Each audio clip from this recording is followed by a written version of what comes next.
Thank you. Welcome back, the attendees of the Indian Media Leaders East Summit. From fascinating story of leadership and transformation from Hong Kong, we now get ready to hear from the CEOs of leading Indian media companies. This session is brought to you by our sponsor TPI, and let's watch a video from TPI. So can we have the video? Thank you. Hi, TPI Media has been automating newspaper production around the world for 35 years and is shaping the future of the publishing industry together with more than 100 customers from India and all over the world. And if you're interested in how our new publishing platform can help you to save costs and produce securely even in times of crisis, then register now for our live webinar on October 26 at the URL shown below. Stay safe. Thank you. Welcome back again. This session will be chaired by Ms. Nidhi Razdan. Ms. Nidhi Razdan is the Associate Professor of Journalism at Harvard University, where she joined this year in September. Prior to this, she worked with India's leading news broadcaster NDTV for 21 years, where she was the executive editor. An award-winning journalist, Nidhi anchored NDTV's flagship primetime show, Left, Right, and Center, and reported on foreign affairs and national politics. She is a recipient of International Press Institute Award and the Ramnath Goenka Award, among others. Her reporting has taken her to China, Pakistan, Pakistan-occupied Kashmir, Afghanistan, Tibet, Iran, Africa. Her book, Left, Right, and Center, The Idea of India, was published by Penguin in 2017. With these brief words, I would like to welcome all the panelists and hand over the session to Ms. Nidhi Razdan. Over to you, Nidhi. All right, thank you very much, and very good to be here virtually with everybody this morning. This is an important session. If you're in the world of the media, this is a very important session to tune into, because you have the top leaders from the media business in the country today to talk about how they're managing the future of news and their businesses after COVID-19. Before I introduce the speakers, just a brief outline of what it's been like for the media across platforms in the last few months. Now, I was with NDTV till June of 2020, and we saw in television the kind of massive impact this pandemic had on the way we had to work. We had to completely reorient ourselves. That happened in various ways, whether it was having to work from home, which was new again in the television business. We normally worked out of and anchored out of studios, but we had to now do what I'm doing now, which was to find a way to keep our reporters and anchors and editors on the desk safe, and divide those who are actually coming to office in different shifts, work from home, set up sort of mock rudimentary studios out of our homes, which is something you saw a lot of foreign networks doing as well, like the BBC and others who had their anchors, even CNN, working out of home for a very long time. It meant, like I said, creating new shifts so that a large number of people do not overlap at the office at the same time, work on different floors. The offices, buildings had to be sanitized. And then, of course, I think this cuts across all platforms, the risks that reporters had to take while doing their job, which was to report this pandemic. Ultimately, they have been the most vulnerable to this virus. They've been out there with their masks and shields, reporting consistently. And this is the biggest news story of our lifetime. So it's very important, the role that the media has had to play in reporting on this pandemic. We wouldn't have known, for instance, a lot of things about the way the testing is being done, the migrant crisis. All of these really came forward and were brought forward by the media and its reporting of this pandemic, particularly in India. So while on one hand, the media's role is actually far more important and more relevant and more vital today, at the same time, the media has taken a huge hit, and it's taken that hit economically as well. We, again, across platforms have seen massive salary cuts and layoffs in the media industry over the last few months. Newspapers that had paywalls had to give up those paywalls so that people could come and read them online, because nobody was delivering newspapers for the longest time. Now, you have these digital subscriptions back, and I would like to know from the newspaper industry how that's going for them in these very difficult times. So what does the rest of the year look like as we are seemingly trying to pick up the pieces after COVID? What happens to the media industry? How can it get back on its feet? Will we see more jobs in the media anytime in the near future? Will those salary cuts be restored? These are tough times, and let's see what our panelists have to say. I'd like to introduce all our panelists and then open these remarks to them. Mr. Shivakumar Sundaram is a fellow member of the Chartered Accountants and Cost Management Institute of India. He's heading the Times of India's SAIL organization as the chairman of the executive committee. He's a 30-year veteran of the Times Group, closely involved in setting up of every new business of the Times Group, from the internet to Times Radio to television partnerships, joint ventures with international media houses as well. So Mr. Sundaram's inputs are going to be very vital today. He's seen the media landscape at a very close scale over the last 30 years. Anant Goenka is with us today. He joined the Express Group in 2012 with clear objectives to, one, grow the Express's legacy of hard-hitting independent journalism and to grow its reach in both print and digital mediums. So digital quickly emerging for Anant Goenka as his pet project over the last 4.5 years. So the group has now grown from 4 million unique visitors to 52 million unique visitors a month. That's quite an achievement there, Anant Goenka. And thanks very much for being with us here this morning. And Jayant Memon Matthew is the executive editor and director of the Malayalam Manorama Company, one of India's largest media companies with a significant presence in print, TV, radio, and online. Malayalam Manorama is India's largest selling regional newspaper. It also publishes more than 40 titles in various languages and operates Radio Mango, which is Kerala's #1 FM station, and Manorama Online, one of the largest portals. Thank you very much to all of you for being with us. I'd like to ask Mr. Shivakumar Sundaram first to kick this off for us with his opening comments. Mr. Sundaram, go ahead. Thank you, Nidhi. Thank you, Magdum, for this opportunity today. Pleasure speaking to you. See, 2008 financial crisis, which I had seen which is the largest crisis which I had seen in my last 30 years of my working life, was about digital disintermediation. While 2010 healthcare crisis is about physical disintermediation.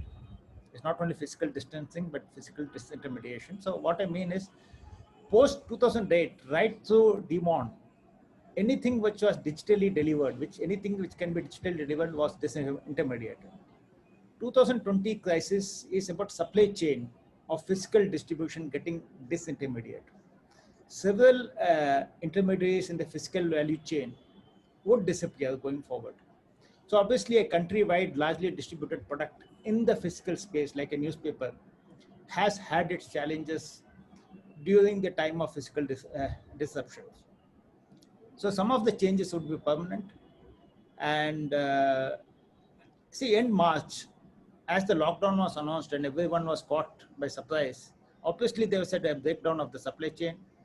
Copies were falling. You are right, as you said in your introduction speech, that people started shifting to digital because they had to consume news, and especially in a crisis, news assumes significant importance. Our control was always till the factory gate. Obviously, our production teams ensured there was interruption of production lines. Business teams ensured there was enough stocks of newsprint.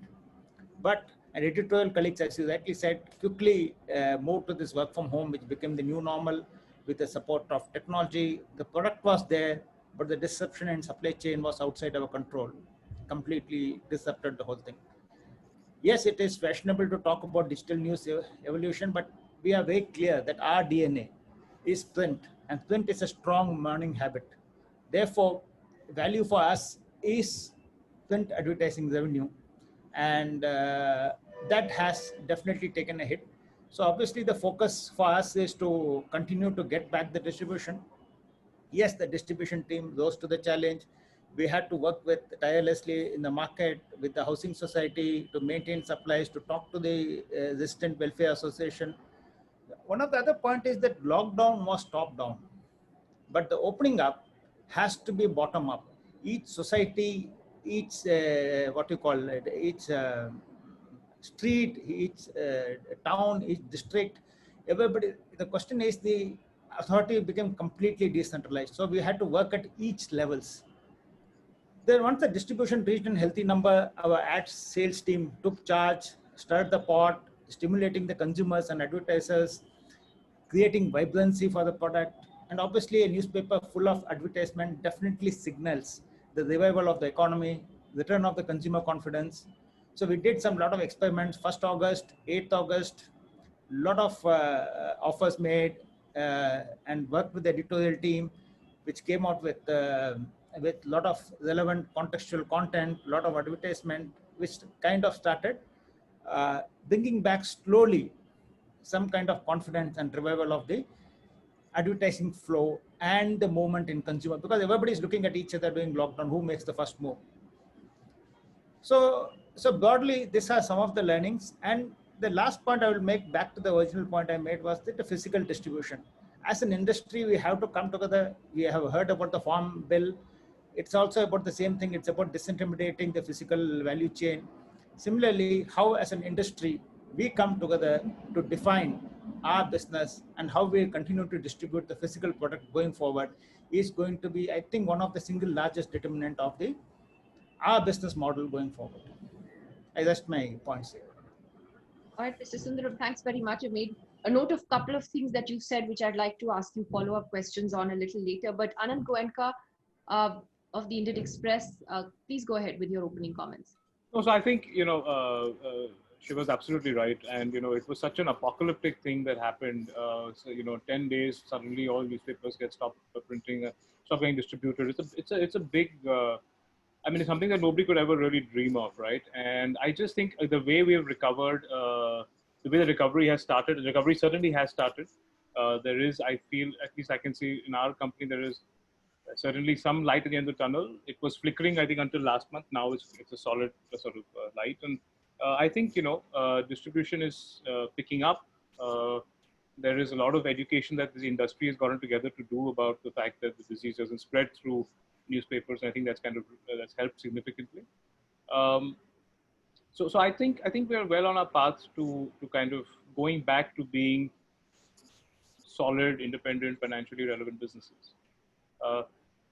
But I think that, the big change for us has to come from consumer revenue. The big delta for our industry will come not from advertising, but from the next big phase of growth for us will come from getting money from the reader, which is something that, as we all know, we've historically been terrible at doing. We've never tried to do it. And I think whoever is able to do that best, I'm not going to say first, I'm saying whoever going to do that best, I think will have disproportionate returns. Now, what do I mean by consumer revenue? I don't just mean subscription. It can be anything. It can be, crowd-funded journalism. It can be, releasing classified ads in the paper through a web platform. It can be releasing classified ads on the web platform itself. I know that Manorama was early movers, and there's some incredible work in this space. So micropayments, long-term subscriptions, being part of membership, whatever, all these things, whoever does this best, I think a lot of excitement in our industry is that.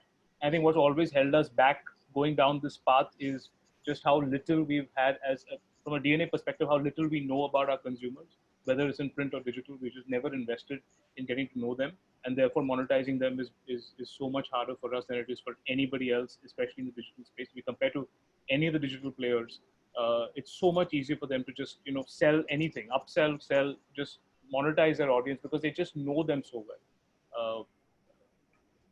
As an industry, 200-year-old industry, it's actually shocking how little we know about our end reader. When I'm saying consumer, I mean reader, not the advertiser. And I think that is where the excitement for our industry is in that delta. Okay, great, Anand. Thanks very much for that. That's important what you're saying, because that's something I think for television to reflect on as well, since we are so heavily dependent on advertising for revenue, and that I think is part of the problem with the TV news model. And can TV make a change like this eventually? I think that's the big question. Also, Jayant, please go ahead with your opening remarks. Oh, thanks, Nidhi. Initially, when the pandemic hit in March, we were sort of in survival mode. We were in survival mode trying to see whether we could first look at our business and see business continuity. Our story is a little different from what Shiva and Anand said, primarily because we had very few distribution problems. We had very few distribution problems in Kerala. all the newspapers got together and we sort of ensured that distribution takes place every day without fail. And we never, to date, are facing any problems. So our distribution is as good as 100% in Kerala. I mean, many of our copies in Bombay, Delhi, we face the same problem as Times and Express and other newspapers. So we were extremely fortunate that we could distribute our paper. All the newspapers in Kerala sort of stood together and ensured that there were no issues in that. Having said that, we just saw advertising completely dry up. Understandable, there was no business. So that's where we sort of struggled. And the first quarter was extremely hard. But after that, things have opened up. Advertising has come back. And we just had Onam, which is the first festival probably for the whole industry. It's sort of a barometer for how things are going to happen. Onam was not bad. It wasn't good, primarily because cases are still rising. So advertising again is not come back completely. Understandable, but we feel that as the months go by, as the unlock happens, things will improve. But what this has really taught us is that going forward, I think we are facing several challenges. Tech companies have completely reinvented journalism. And it's high time that newspapers take note of that, whether it's having a paywall. We were one of the first papers to have a paywall for the e-edition. We started 2 years ago, but that's different from having a paywall for the whole website, something like the New York Times, or even what the Mint and Business Standard have done in India. So that's going to be the next challenge for all of us going forward. All of us have huge newsrooms. For credible journalism, we need boots on the ground, and someone has to pay for it. I mean, gone are the days where advertising will pay for. I don't think advertising will be able to pay for all this going forward. So we have to get used to people paying for news online, whether it's per article or it's completely for the whole website. I think Anand said it's the start, but it's going to take a few years for this to happen. The other thing which is different from the national papers is regional. We all have high cover price, so there is a value to what we give, and people pay. A reader pays a substantial amount for a newspaper. Some of the challenges, as I see, if we reduce journalists or if there's cost cutting, then there'll be large areas where, I mean, as they say, there'll be news deserts happening. I mean, you probably have several areas where there won't be anybody covering news, and that's bad for the industry. That's bad for credibility, and that's ultimately bad for journalism. So I think these are some of the challenges going ahead. Shiva and Anand said things are looking up, and I completely agree with that. And we hope that the second half of the year brings better news than what we faced in the first half. All right, Jen, thanks very much for your opening comments. Lots to talk about from what all three of you have mentioned as the challenges and the way forward. Anand, let me begin with you, and what you and Jen spoke about in a lot of detail, which was the need to get consumers to pay for the news that they consume. Now, that, as both of you have pointed out, is a huge challenge, and that's not something that you're going to see those behavioral changes among consumers in the near future, is it? I mean, that's a long-term strategy we're looking at, and as long as the news media remains largely dependent on advertising, do you think we're going to make it? No, look, I mean, I won't be surprised if there is some level of consolidation that happens in the industry, and I think that's healthy. A lot of news is funded by ego and bad business models that are just, the people there for the vanity of being in the business. I think that should end, and that's, should have ended earlier. So I think will be a good outcome if that were to happen. But no, I don't think, you say it's a tough challenge to make the consumer pay. Of course, it's tough to get money out of anybody. But have anyone else, have any one of us actually ever tried? And I don't think we've had many very serious, large-scale, digital-first attempts and efforts at getting consumers to pay.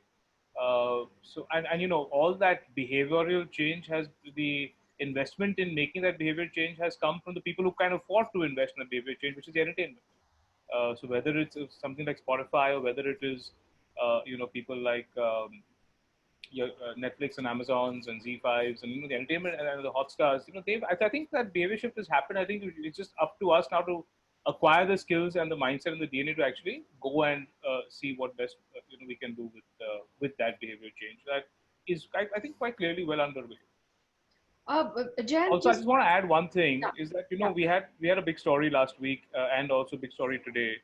I want to tell you, I think it was more read in the pandemic and lockdown than it would have been read had this not been in lockdown. So I just want to give, you know, for the journalism that we are doing, uh, it's being in fact more read than you know, than before. So just a small, I think, But important it's data true. point. You're right, because it's true for television as well. You know, BARC, which measures television ratings for what they're worth, has shown that TV viewership has exponentially gone up Yes. since the lockdown began. So TV viewership, TV news viewership is actually very high. Yes. I disagree with those people who say that television news is dead. It's not. Journalism, TV journalism might be, but you know, the medium is very much alive. But I think, Jayant, the question then is that you know, yes, people are willing to pay for that Netflix subscription or Amazon Prime and so on. But where do you think a reluctance comes in for people to, let's say, pay for an online newspaper subscription? I mean, is there what is the mindset at play here that you will need to work on in the industry? I think a couple of things. One, in the printed paper, it's edited, it's given to you, whether it's 20 pages or 24 pages, and you sort of are used to that monthly subscription happening.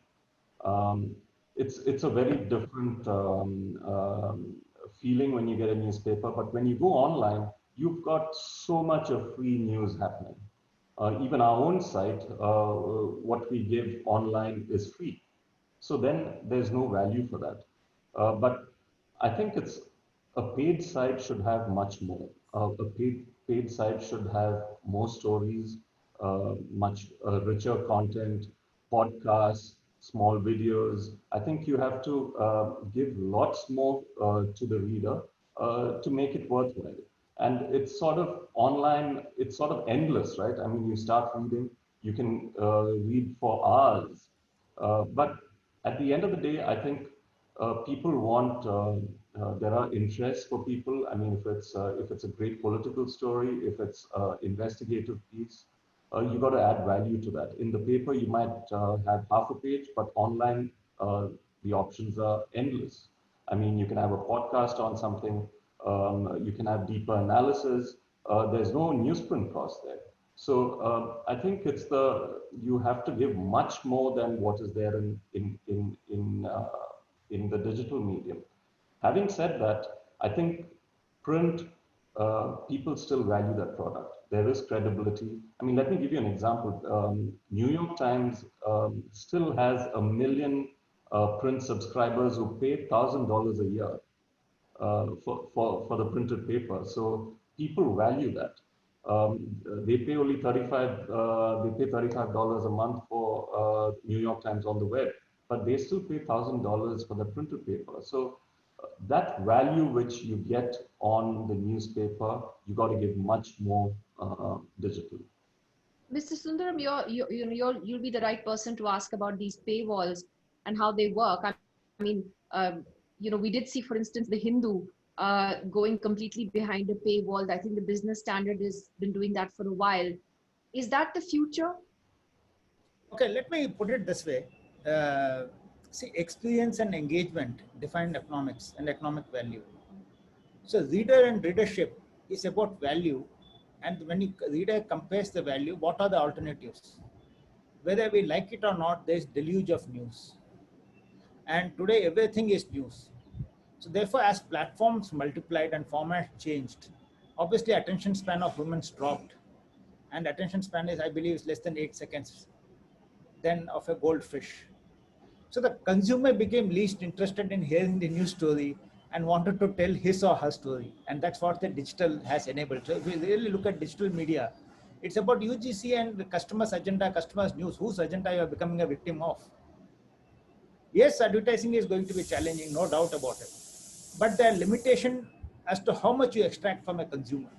Consumer would pay, for example, in this 1 kg of tomato could be more important to him or her. But an annual, and what does he or she compare? There's limitation to the share of wallet. An annual OTT subscription, a D2H subscription, a cable TV subscription, everything is going to subscription.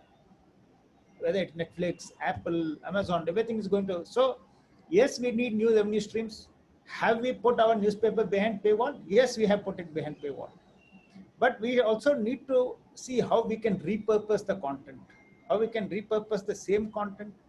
Some people like to consume snackable content, creates bytes, and maybe a podcast, maybe a video byte, maybe an audio byte, maybe. So therefore, you have to now increasingly segment your audience. Can't afford to ignore any audience. And what is the socio-economic strata of that audience, and what is that they value, what is that they seek. The more models you create, then there's no one solution which will fit all. So business has become complex, and we need to redefine what is our business. Some audience may pay for content, some audience will still be wanting to go with the advertisement model, and digital by the day is creating more and more conundrums, and we are struggling to play the catch-up game. So it is not one simple answer that putting behind the paywall will get the what you call the digital subscription and we are all hunky-dory. Right.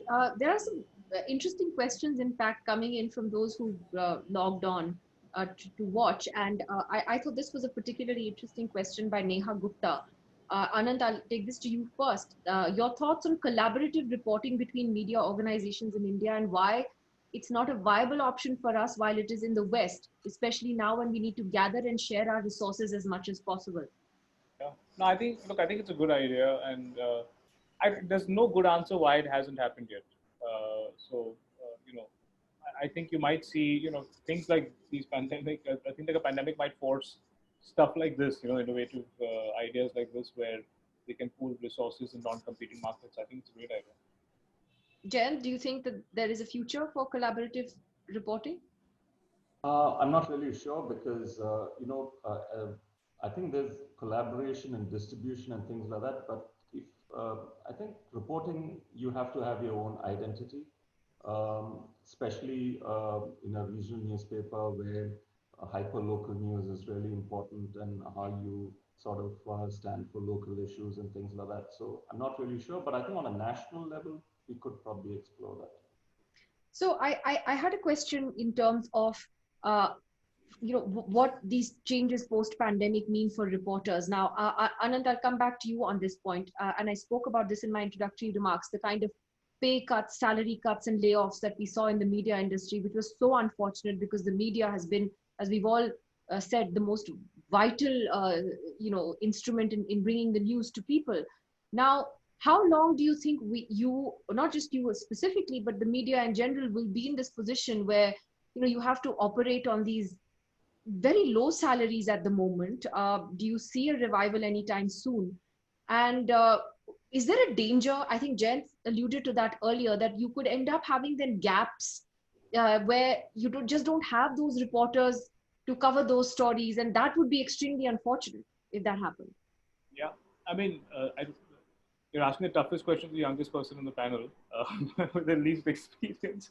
No, I'm just joking. I think that there's no, we all know this. It's a tough business, and we're not in here to make money. Of course, we need to be a sustainable, financially independent business, but making money isn't our primary sort of purpose in life. Journalism is much more than that. The recovery is on. I do hope salaries can be restored. I would love to restore them tomorrow if possible. But I think we, I am very optimistic that, in a short amount of time, we should go back to a more sustainable normal. Yes. Jayant, what do you think about that? Yeah, as I earlier said, journalism is expensive. You need to really feed it to get good stories. We were sort of fortunate because we didn't have to cut salaries, primarily because our distribution was intact. So I think we cut everything else. I mean, we made so many cuts, it's unbelievable, but we had to. But I think it's important that we don't cut, we don't reduce journalists. I think it's important that we find ways to make sure that journalism survives, good stories survive, because without that, there's no product, right? There's no newspaper. I mean, then that's the end of the game. I wanted to ask Sundaram what you thought about those journalists who ventured out on their own, and we've seen a lot of that happening in the last few months after the pandemic as well, who've started their own YouTube channels or their own digital portals. So they've actually broken away from the sort of mainstream model of being with, let's say, a national paper or a TV channel and gone solo. Uh, how do you look at these models and how they can survive in this difficult environment? See, this is also, this question is very closely linked to the future of news and the basic human craving for attention and to know, more importantly, what is happening around us, what happened when I slept. And that's the reason when we get up, we may reach out to the phone now or the newspaper earlier. Are we missing something? So that part of the reptilian brain, no, was there an animal attack on the type the previous night when I was sleeping? So the question is, models will continue to evolve. See, pre-COVID, what I call was a time poor economy. Media role was always to grab share of attention, and the challenge was compounded in a time poor economy earlier. So, and when journalists ventured out, their whole idea was that what part of the need for distraction, the need or the need for what we call something which is more relevant. Can I create niche offerings? Can I create news instead of an horizontal versus a deep down vertical offering? But my challenge is when the share, say what part of the share of wallet you're doing. So the more you branch out, the more niche you become, and the more limited your audience is. And the more narrow your audience is, the more limiting, self-limiting your ability to monetize.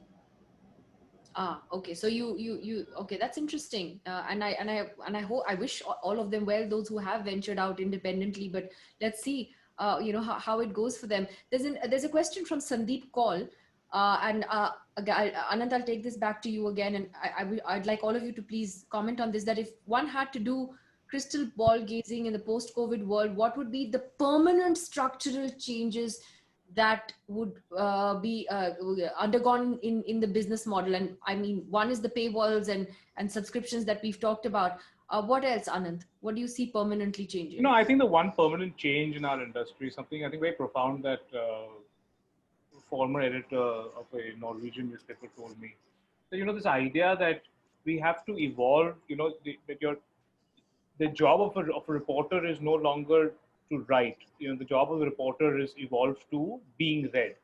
So that major change in the KRA of a reporter, it's a controversial change maybe, but I think if you really imbibe that thought, your job isn't just to write, but actually is to be read.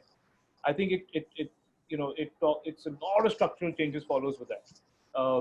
A lot of changes follow, such as, what Shiva mentioned, packaging is so important. Packaging for different platforms is so important. Understanding your audience segments and then packaging it differently for each segment, even on the same platform, is so important. So so I think the people who can, who can evolve their thought process to that, I think that to me will be that's going to be one major structural change that will happen on this. In fact, Mr. Sundaram, you mentioned that some changes that have taken place in the last few months will be permanent. Is this what you had in mind? No. One is that too. See, first of all, there will not be one change. There will be several changes across audience segment. Segmentation is the key. If you all start looking for one solution, because especially in a context like India, country like India, the audience profile is huge. You will have to almost what we call digital. That's what digital enables you. As a large organization, you need to create value packs for the audience. And that's what I said earlier also. See, it is not about print, it's not about digital. Each medium has its own intrinsic appeal, and based on the intrinsic appeal of the medium, you will have to repurpose your content. But print, when you read a journalistic story, it is not a story of 300 words you're reading. Or when you hear an anchor in a television, you're not hearing that anchor for 10 or 20 minutes. You are looking at the anchor's experience of maybe it lasts 20 years or 15 years, and also the foresights, insights, and the kind of value she brings to the table. And therefore, all that is what we call a liquid knowledge in 30 minutes or a 300 words article. That is of real value. And how you demonstrate, create a perception around it, and communicate that to the value, and how the reader actually values that, because instead of spending the whole day wasting time looking at the various digital flow, you are able to have the liquid knowledge in 30 minutes while reading a newspaper or watching a well-researched broadcaster talking about it in television. And that is what I think will redefine. And again, as I said, no one single change. There will be several changes, and depending on which part of the audience you are. And for that audience, you have to have a value proposition. I thought this was an interesting question from G. Srinath. Is the Indian media reporting freely about the COVID-19 crisis? Jayat, you want to take that question? Yeah, I think we are. I think we are definitely doing that, especially from ground up level. We are really probing. We are looking at not only healthcare, but we are also looking at livelihood, especially in Kerala, where the government has done a really good job of infrastructure. I think they're also doing that in the sense a lot of journalists have got COVID, so they are sort of putting their lives at risk. So it's not easy doing that. I think in terms of whether the numbers are right or not, I think I'm not really sure about that, but more or less we are highlighting areas where they've done a good job, where they are lacking in facilities, and I think public are benefiting from that. In fact, I would say that that I think that the coverage has been quite good in the Indian media, and Anant, I mean, the Indian Express too has sort of been in the forefront of that, because I think reporters have actually been very keen to ask the government more questions, to ask the health ministry more questions, have questioned why those briefings, declined over a period of time and then completely stopped. So I think this pandemic actually has brought out some of the better side of the Indian media, which otherwise really doesn't ask very tough questions of this government. Let's face it, Anand. Yeah. No, look, I think two things. One is the Indian media being stopped from reporting or saying what they want to about the pandemic? No, I don't think so. I don't know. Each state is a different sort of dynamic with the media and the state government. But generally, by and large speaking, I mean, I don't think I've heard of anybody, at least in our setup, coming and complaining that somebody's upset that we reported X number or X fact or X death or whatever. Is the government giving the kind of access it should? No, of course not. I mean, we would like much more access on this issue. And I loved how earlier Love Agarwal earlier was coming and giving those briefings. It was such an important thing that he was doing. I wish it didn't stop, and I wish the government continued doing it. But maybe I think they saw what was happening in America with these briefings, and they kind of said we don't want to go down that path, and maybe that's why they sort of backstepped. But there should be more access coming from the government. Well, greater transparency, yes, but I think to Mr. Srinath's question, I think the Indian media has across the board generally done a good job on reporting this pandemic and highlighting the issues, whether it's the pandemic itself, the migrant crisis, lack of beds, oxygen, the state of our hospitals, etc. In fact, I think we in the media, the government says it has no data on anything, but we've documented far more than they claim that they haven't, whether it's doctors dying, etc. So I think the media. I've got so many examples of state governments in local authorities that have actually read a report, whether it's in Indian Express or somewhere else, and actually taken action based on it. So I think in that sense, it's been actually quite pleasant to see that kind of relationship also happening. Jayant, there's a very specific question from you from an anonymous person saying that your online you have a 60% international audience. Has bite-sized monetization or pay-per article, is that something you're looking at?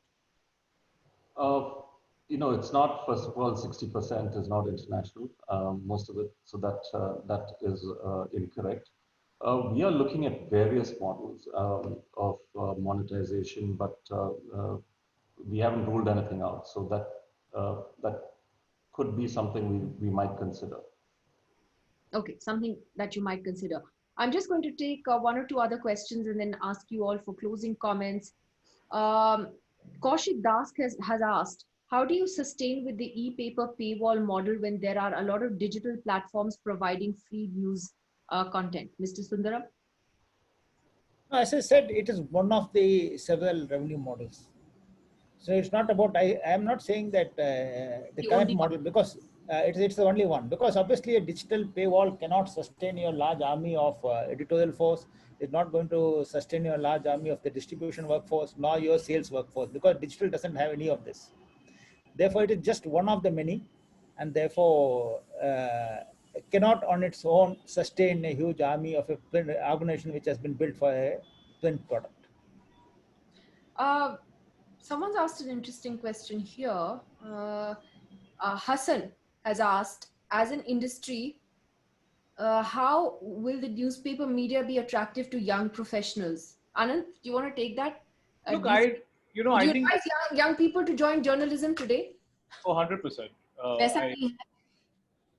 Paisa aayega, but I think, if you specialize, you digitize, you have a curious mind, there's no space like it. The amount of exposure you get, number of things you learn in a given span of time. I mean, it is, obviously I'm biased, I've always wanted to do this, and so, but I think there's no business like journalism.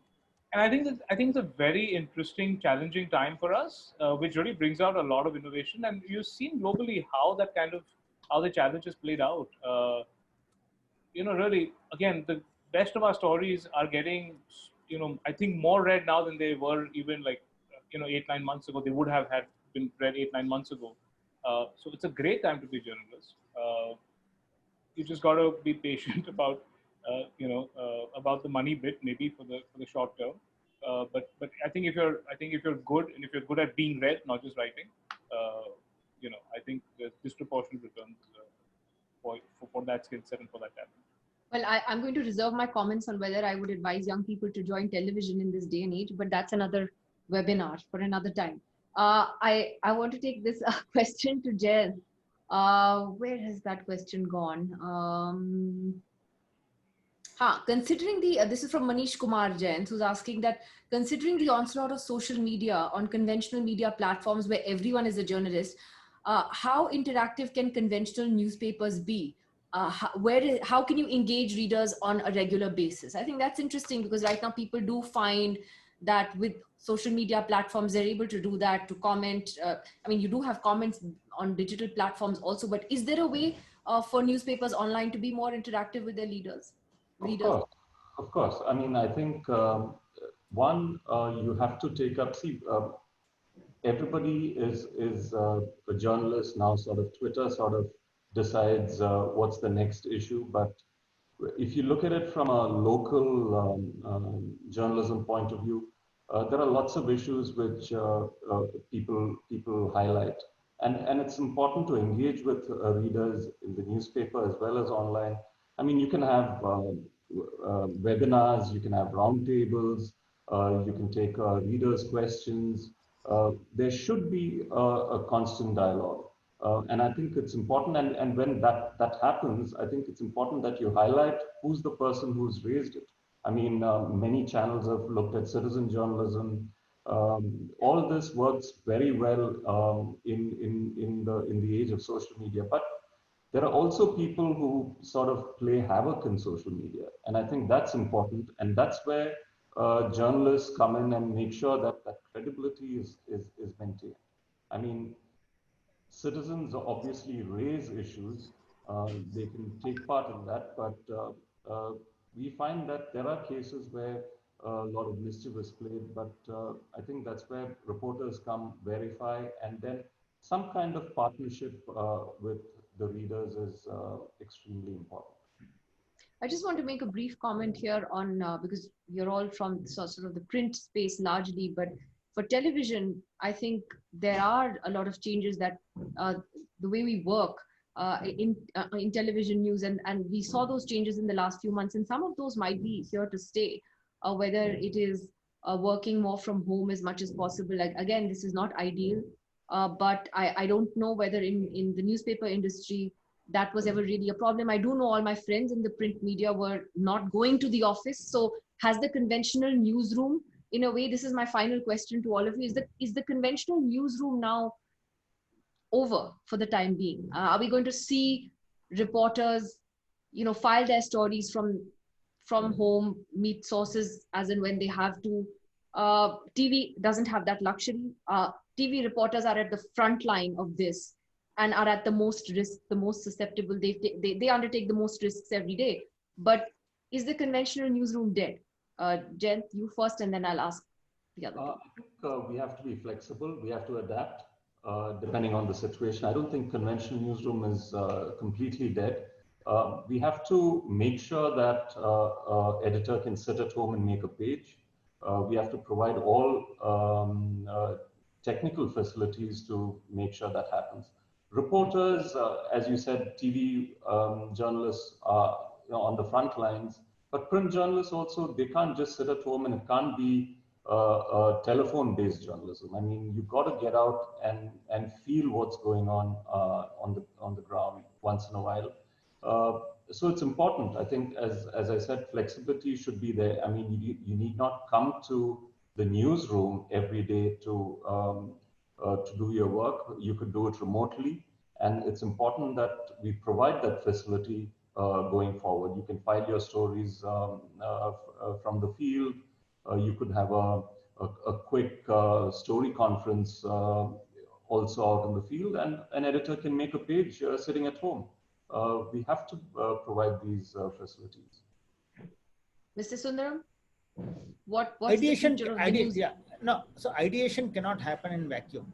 For creativity to thrive, chemistry has to be there. And for chemistry to thrive, it has to be in a physical environment.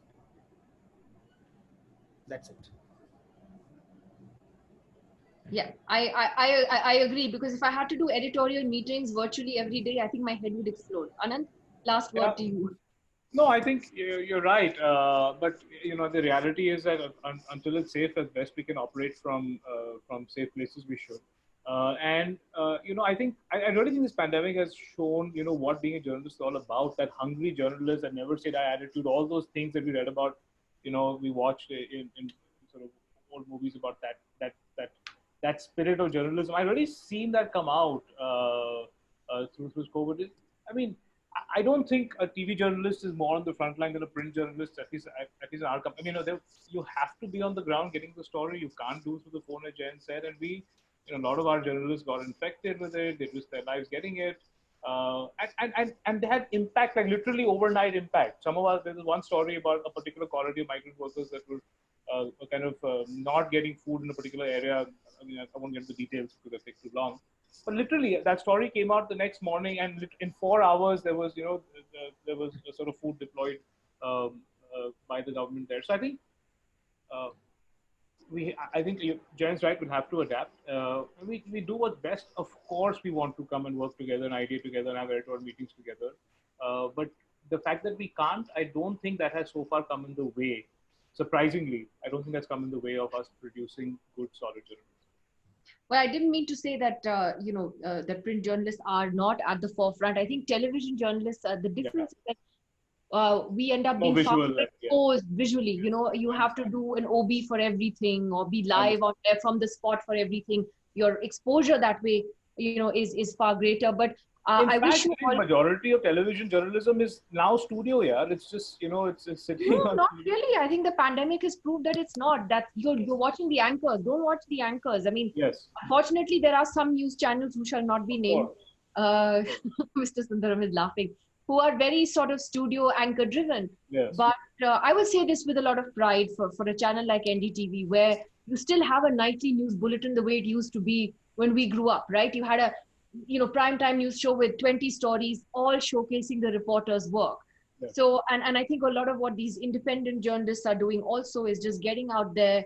A lot of the digital platforms also doing a really good job getting us the stories and getting them visually as well. So in these challenging times, I really would like to say hats off to all my colleagues and our colleagues out there on the field, and to you guys who have some very difficult months and years ahead to try and get things back on track. So thank you so much for joining us today and giving us some insight. And I think we'll end with some optimism. As Anand said, there is a light at the end of the tunnel, some light at least, and hopefully that will get better. Thank you very much.